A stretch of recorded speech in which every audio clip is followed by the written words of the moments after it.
I'm going to start this one a little differently by asking you a question. Have you ever been to a sport, like a game? Doesn't matter the sport, but just been to a game and you felt that energy, right? You feel the energy in the stadium and you think that every person in that stadium would go to war for their team. My question is, where does that come from? Why do we care that much, right? Our guest wrote a book to answer that question and much, much more. But he didn't do it by just sitting in a film room. He actually traveled the world and experienced this thing firsthand and then wrote the book. His name's Frank Foer, and he wrote the book, How Soccer Explains the World. Now, today in the conversation, we're going to be chatting about this book and what he learned and what you can learn by reading the book. But literally across the whole world, soccer in different parts of the globe, they represent religious beliefs. They represent social classes. They represent their neighborhoods, right? There is so much more tied into it in a personal level that this tribalism is a real thing. We'll talk about the good side of the tribalism and the ugly part of the tribalism and how that is so much different than here in America, right? With the American sports, the football, basketball, baseball, and even though soccer is growing immensely here, the difference between that of the soccer around the world compared to that of here in America, and we're getting close to the World Cup in 2026. So it's a really intriguing conversation to kind of get a little bit of a grasp of the sport itself and the impact it's having on the world. So a really cool conversation. I know you guys are going to enjoy this one. So tap in. This is the Gametime Guru. So what time is it? Game time! This is the Gametime Guru podcast, where I interview sports figures from all over the world to help deliver a panoramic view on sports. So whether you're a former athlete, one of the crazies, or simply a casual sports fan, this is the perfect show for you as we peel back the curtains and learn from our guests every single week. I'm your host, Shane Larson, and I'm helping you see sports through a different lens. What's up, everybody? Welcome to another episode of the Gametime Guru podcast. My name is Shane Larson, host of the show. Really excited to be here with you guys for another episode here on the podcast. We're 9 years running into the show. We've been doing this. It's been downloaded in 183 countries, all 50 states. And it's thanks in large part to all the people who have ever taken part in either being a guest on the podcast, who've listened to the podcast, who've followed, shared something on social media, whatever it may be. I truly appreciate all of you guys. It takes a village to kind of get this thing running. It's been an organic growth over the last 9 years, and just grateful to be, part of it and having you guys along with me for the ride. So if this is your first time listening, maybe you came across the title of it, or the guest that's on the show, and you're like, hey, I want to kind of listen in on this one. Welcome aboard. Appreciate you guys tuning in. I just encourage you guys, if you like the podcast, hit the follow button over on YouTube, Apple Podcasts, Spotify, whichever platform you guys listen to, whatever it is. Just hit the follow button and you guys can catch all the interviews that we do. So joining me, as you guys heard in the introduction, super awesome opportunity to learn from an author of a book called How Soccer Explains the World, An Unlikely Theory of Globalization. His name is Frank Foer, and I'm really excited to bring him on and chat with him. So Frank, thanks for joining the show, sir. Hey, great to be here.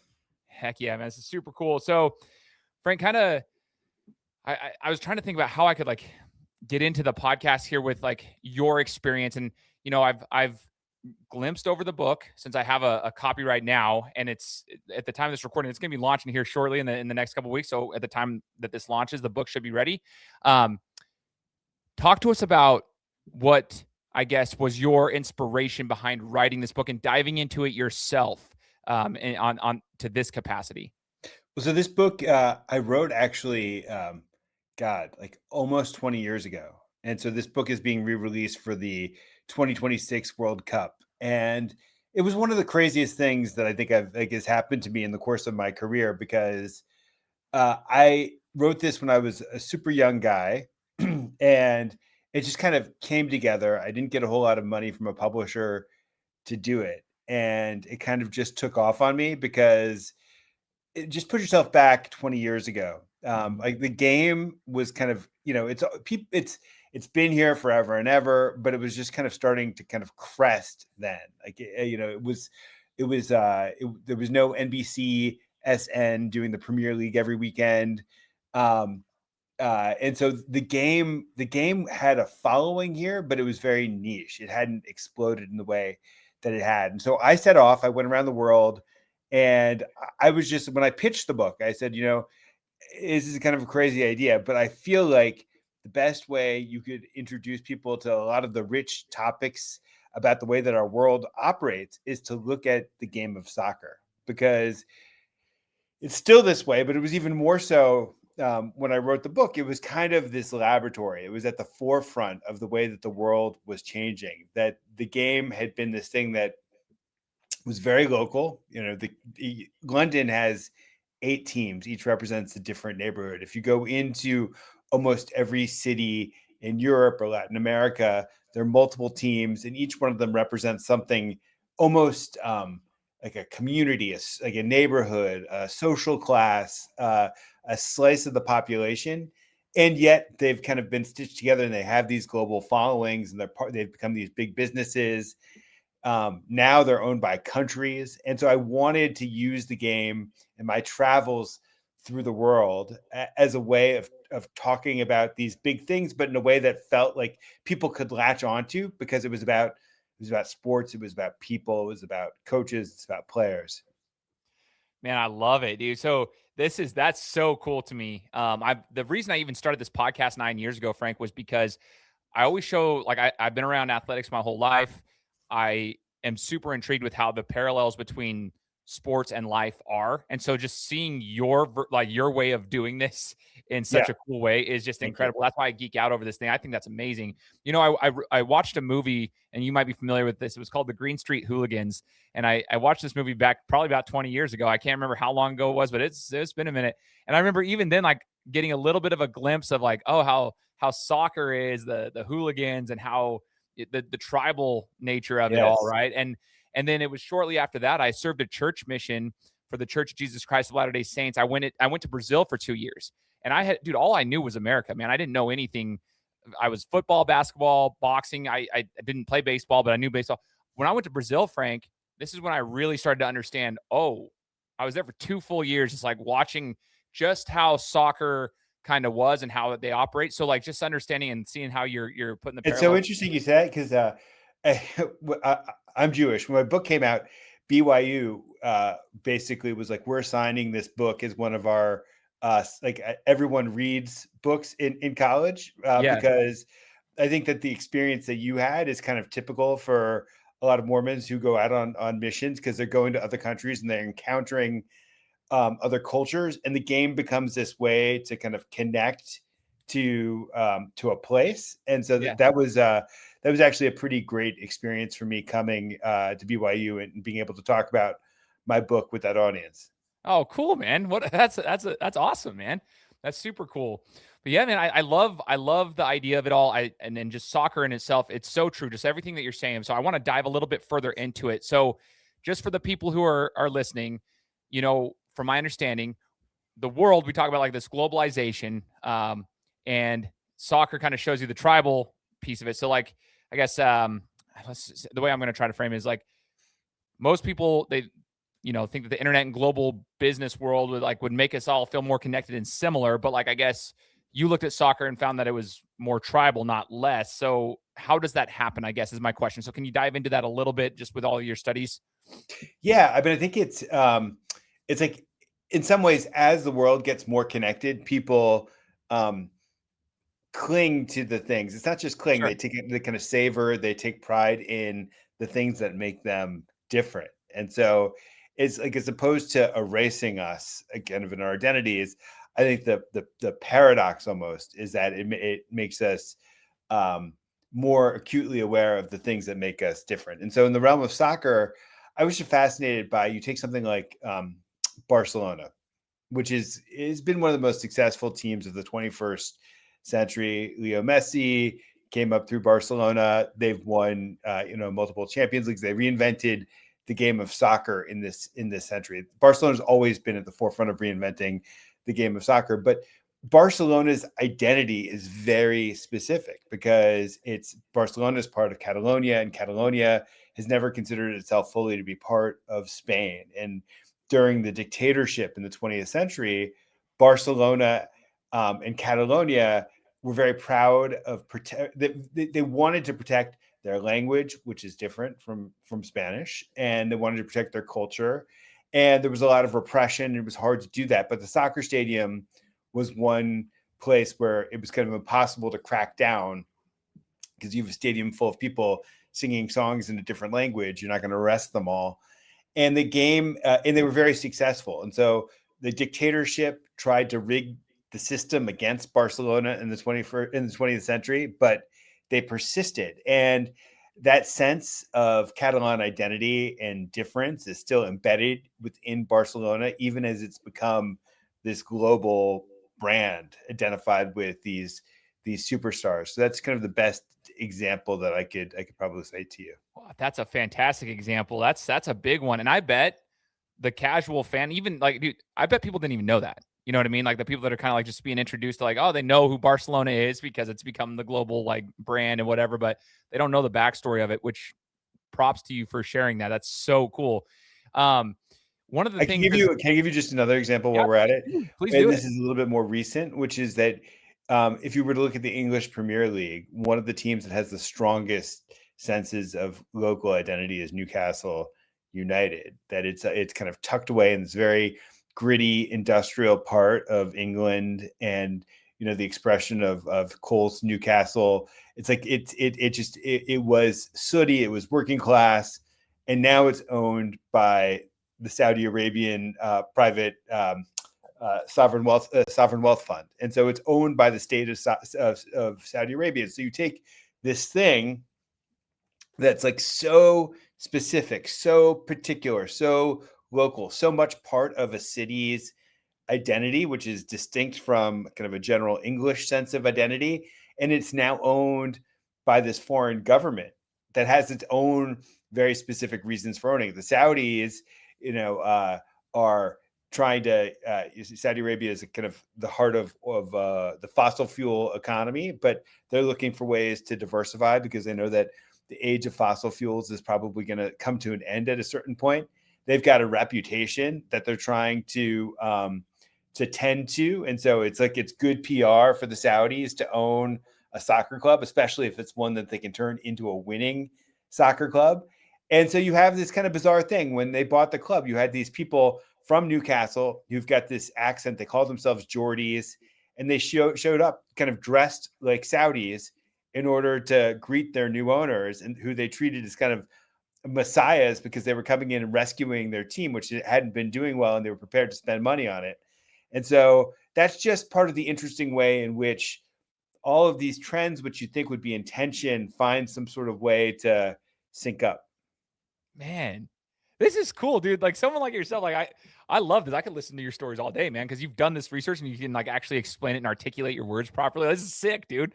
I'm like geeking out while I'm sitting here taking notes. So here's something that I say a lot, Frank. I'm like, okay, well, sports are awesome in a sense because, and I guess if I'm using the terminology from the book, the tribalism, like the tribal piece of it, Yes. like I have different backgrounds, maybe different religions, different stuff, and we go to a game and for just like 2 or 3 hours we have one common goal, and that's to cheer on a team. But in your experience, I guess I want to talk about like from your travels, your studies, and then putting this book together. When does it become ugly? Because like it's not always bad. I mean, we don't. I think tribal, like just the word tribal, like it comes with this negative stigma or whatever you want to call it. It's like people think it's negative, but it's not always bad. But when it turns ugly, like I mean, I'm sure you've spent time with like fan groups and that have Yeah. held dark views. I mean, religious differences. I mean, Yeah. different parts of the world have. You mentioned you're Jewish. I'm LDS. There's Catholicism in Brazil. There's a lot of things, and some of those are tied to these these Totally. clubs. So, Totally. can you talk Totally. about that a little bit too, and when it turns Yeah. ugly? I I mean, guess. there's some, the kind of the first chapter in the book is about Glasgow, Scotland, where there are these two teams, Celtic and Rangers. Celtic is the Irish Catholic team, basically. And Rangers are the kind of more pro-British Protestant team. And it's all out there in the open. It's like in their chants, in their flags, and the colors that they choose. They're kind of taking this religious rivalry, because it is a religious rivalry that goes back, hundreds and hundreds of years. And every time they play each other, it's kind of being reenacted on the soccer field. And that sounds maybe not great, but if you think about the way in which humans interact, it's a lot better to kind of take all of our tensions and resolve them through play than to actually fight a religious war, which Good is point, part man. of Yeah. the history. But there are examples of people going out, of soccer fans going out and fighting religious wars. That one of the chapters in my book is about how in Serbia during the 1990s, when there was the Balkan Wars, there were fan clubs associated with a team called Red Star Belgrade that went out, and they were kind of the paramilitaries that were the front line of the genocide that was committed against Bosnian Muslims. And so you took these organizations, which kind of had, to begin with, a paramilitary flavor, right? So you're a fan club, you've got structure, you've got organization, you've got a leader, you've got followers. They would travel constantly to away stadiums, and when they were going to stadiums, they were frequently getting into fights with the opposing fan clubs, and so they were already kind of, in a sense, being trained to go out and fight a war. They thought of themselves as warriors. A lot's changed I mean, that's out there still, and that's real, but a lot's changed since my book was written. So you take a country like England, which English hooligans were considered to be the worst in Europe for a long time, in maybe the 1980s and the 1990s. And then the game became big business there. Sky, Rupert Murdoch, sold the TV rights to the English Premier League everywhere in the world, and it became this big beloved business. Manchester United became a global super club, and you had other global super clubs starting to emerge, and policing got super tight within the stadiums. If you go to an English soccer match, it's very different than going to a match here in the United States, because you have your season tickets actually a pass, and they can take, if you misbehave in the stadium, they're not just kicking you out of the stadium, they're taking away your pass so that you can't go to games. So they raise the consequences of misbehavior, and that's changed the way that stadiums are. And it's also, the game's gotten really pricey. It used to be that you could, for not so much money, cram into a stadium, and it was a game of the working class. But it's become much more of an expensive ticket, and their hospitality suites and the like. It became more Americanized, and that also changed the character of the game. Interesting. Yeah, that's interesting to me. So all of this, I have a question. So this is interesting because the book is showing, like, soccer specifically is explaining the world, and this is all making sense. Here in America, you don't see like religious backgrounds between things. And I would just like to ask, like, there's none of the stuff that you're explaining right there. There's not a lot of history between. It's like a franchise is over here. We got these franchises for football and so forth. It's not like you got these crazy chants going on. You don't have all this history and so forth. You're just kind of tied to your city or whatever. I don't even know why I'm a Dallas Cowboys fan, but I'm diehard blue and silver. I'm from Idaho, dude. I have no ties to Texas, Yeah. but I've been a diehard Cowboys fan since I was in the womb, essentially. But like, I don't know. There's just so much different in America. Why is that? Like, what is the main difference? Yeah. The way that our leagues are structured is that you have, our teams tend to represent very big geographic areas. So I'm from Washington, D.C. The Commanders, which used to be the Redskins, were, like, for a time, they were the team of the entire South. There wasn't a team between, like, D.C. and in Miami. And so there was, like, whole parts of the country that supported this team. And when you have such a broad fan base, like, you're catering to that fan base. You don't represent, like, a specific neighborhood. But if you were to go into Sao Paulo, for instance, I don't know if that's where you were when you were, like, what I was part a of little Brazil you south were. of Sao Paulo. I lived there for 2 months of the 2 years, but yeah, I was close to it. So, like, Sao Paulo has, like, let's call it, like, half a dozen teams. Yeah. But there's, like, a team that is Palmeiras, which is, like, the team of the Italian immigrants. They supported them. There's a team called Sao Paulo Football Club. They are kind of the team that represents, like, the upper middle class, and upper middle class are more elite. That's who their backers are. You've got Corinthians, which is kind of the team of the people. And so when you have, kind of within this small place, these teams, they represent something super specific, which I think is very different than American sports. Also, the United States is just kind of a different country. I mean, we're so much more diverse than any country in the world, at least, historically. And I think that means that it's very hard. There are teams here that represent something super specific. I think in college sports, you have rivalries that represent more specific divisions. Like if you were to go to Michigan and tell me the difference between Michigan and Michigan State fans, I think you could tell something about maybe social class in Michigan. Yeah. Or there's like, even within, I think in Grand Rapids, there's two colleges now, Calvin and I can't remember the other, but they're like, there's actually a specific religious rivalry that happened, like, between those two schools. So that it exists in American sports, but it's just different. That's so interesting, though. That's a great explanation for it. Well, let's look. So the book was written 20 years ago ish, right? And now soccer, I mean, we're getting ready for the 2026 World Cup, right? Soccer, football, right? It's growing in the United States. We've talked about like the mainstream sports here and why, like, the Commanders, everything you just mentioned right there totally makes sense. Do you feel like soccer coming in here is just going to be, I mean, it's growing, but do you see it becoming anything like it is in any other country of the world, or is it going to kind of just fall in the same line as it continues to grow with the mainstream sports that we have here and have it Americanized, essentially? It's interesting. I think it's a totally different sort of fan experience than American sports. So MLS is like real. It's taken hold. There are people in Atlanta or Seattle and Portland who just take it seriously. They're kind of engaged in their own version of what you see in England, basically. And they've created over time their own rituals and customs, and those teams have real culture. Right. The problem is that MLS is competing against the English Premier League and La Liga in Spain, and Serie A in the Champions League, and it's hard to grab attention for a sport like that when you have so many other products that are incredible that you're competing against. And I think that there's this interest in the game has grown immeasurably. The ratings for NBC, or now it's Peacock, or whatever you want to call it, for the Premier League are super high. The ratings for this World Cup will be, I think, pretty much through the roof, as they have been for the last couple World Cups. And so there is a substantial audience for the game here. There are a lot of people who are fluent in the global game who, and I think FIFA, the video games, have played a pretty significant role in actually introducing Americans to the sport and hooking them so that they become fans of teams in Spain and in England. But I don't think MLS is going to grow in a way that it will ever compete with NFL.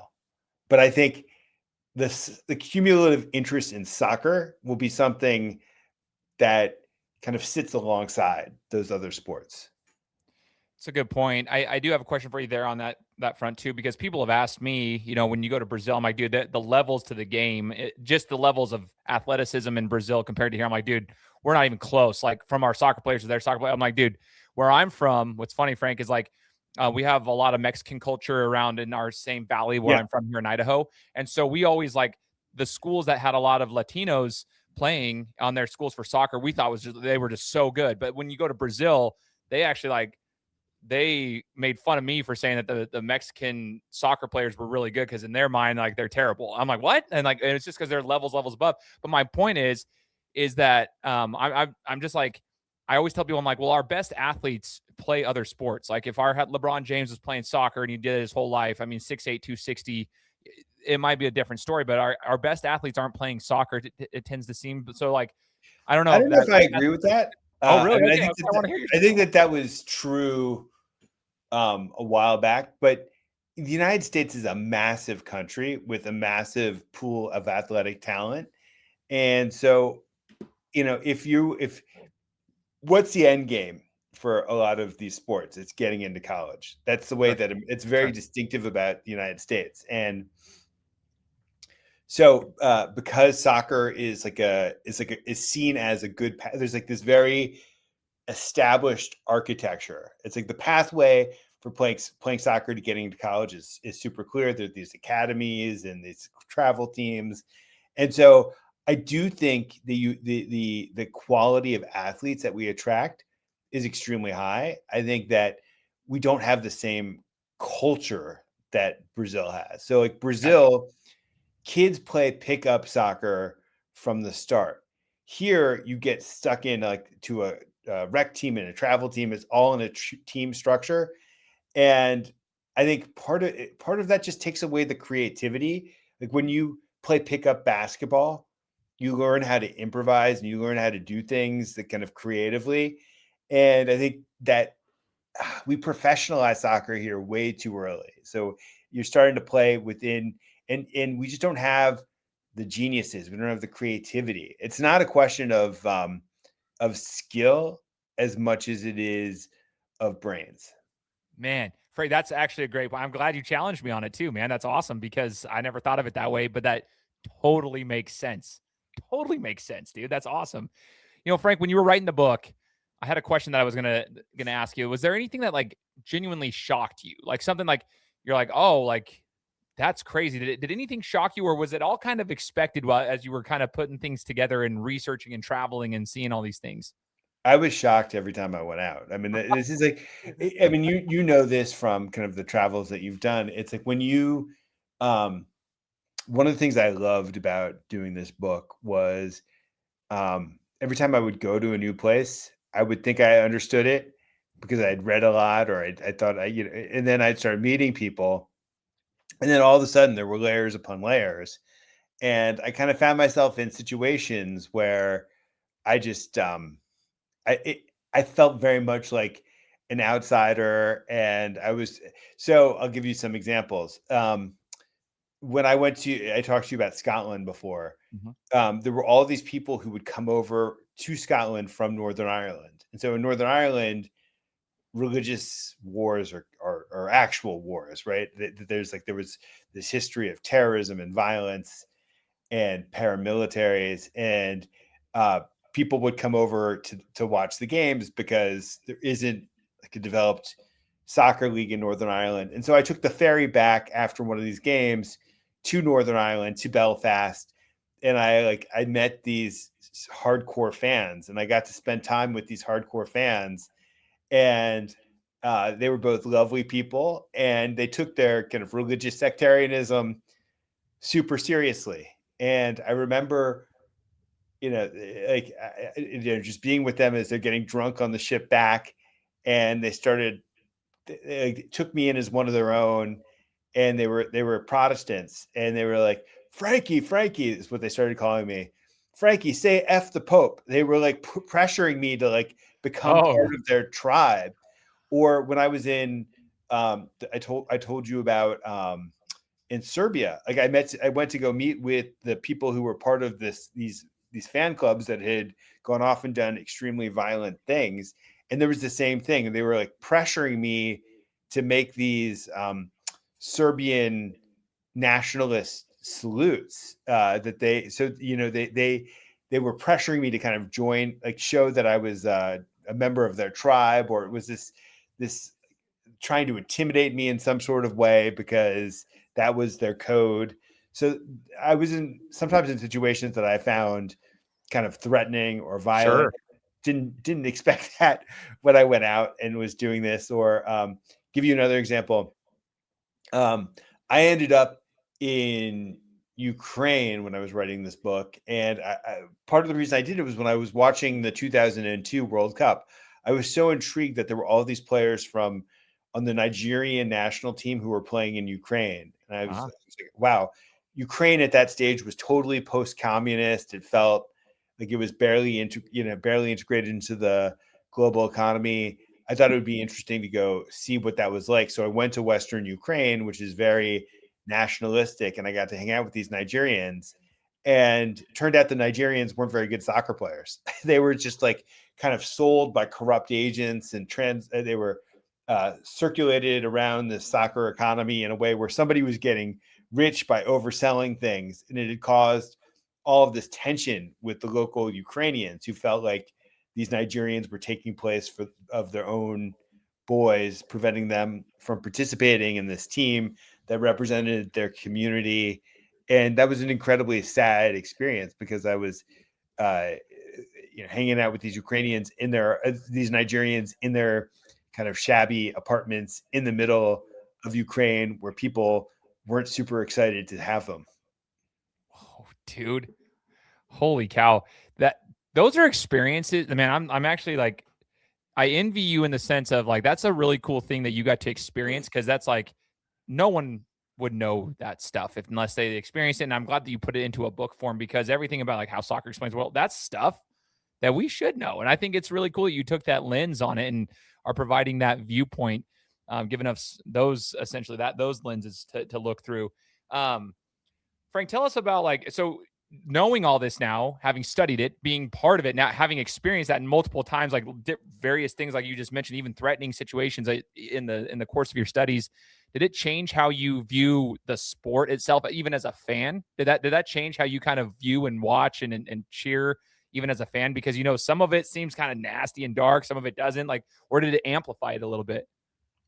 It amplified it because, I mean, go back to your point about being on mission. It's like you kind of adopt this universal language, and you're able to connect with people all over the world because of this game, and that is very exciting and beautiful. But I think it's also, what I hope some of my stories convey is just like the intensity of it, and that's what I love. I love the intensity of the game. I love when you're in a stadium and the stakes feel so high, because it's not just about which team wins or loses, but it feels like which sect or which country or which, that there's something about winning and losing that is about your essence. That is, it's just really thrilling. And that edge that the games have, I mean, it really does make them even more exciting. That's cool, man. I'm glad to hear that it amplified it for you.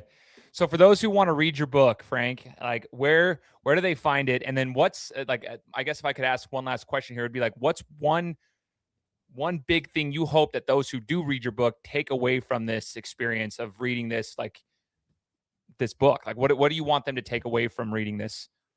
Yeah, well, I mean, the book will be in bookstores everywhere when it gets re-released next month in advance of the World Cup. I think it should be in libraries all over the place, and of course you can get it from Amazon or wherever else. But to me, it's really about how we, it's true in the US too with sports, but it's like these things that we watch and that are entertainment are, we care about them so passionately, which means that they're layers upon layers there, that our passions for sports really are not just about sports. There, you can learn so much by thinking about the game just a little bit differently and asking curious questions about kind of why people root for the teams that they root for, and what that begins to open up and reveal.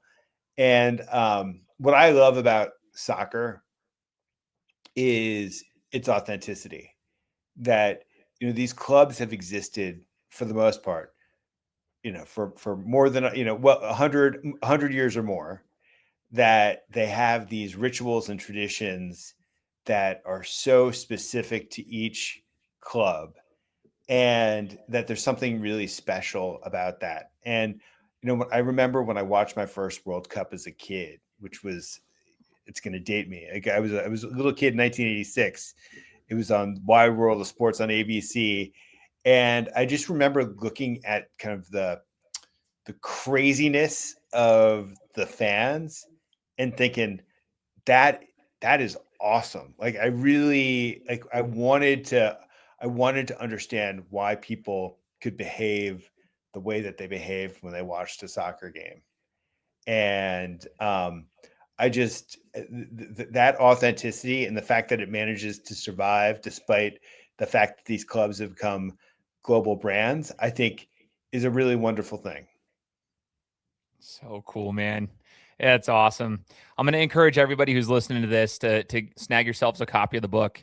It's being re-released here and it's available. So when I get the links to the different, if it's online and so forth, I'll make sure those are in this description. If it's not at the time of this release, it should be. So make sure that you guys check the description of the podcast. But How Soccer Explains the World is the name of the book by our guy here, Frank Foer. So Frank, I just want to say thank you, man. I just appreciate you taking the time to share more about this with us. I'm geeking out about it, so I'm super stoked to share this with the audience. But thank you so much for your time and your insights and wisdom, man. Thank you. Appreciate you, brother. For all those who are listening, make sure to hit the subscribe button. Like we said, we'll be coming to you next week with another interview. So take care.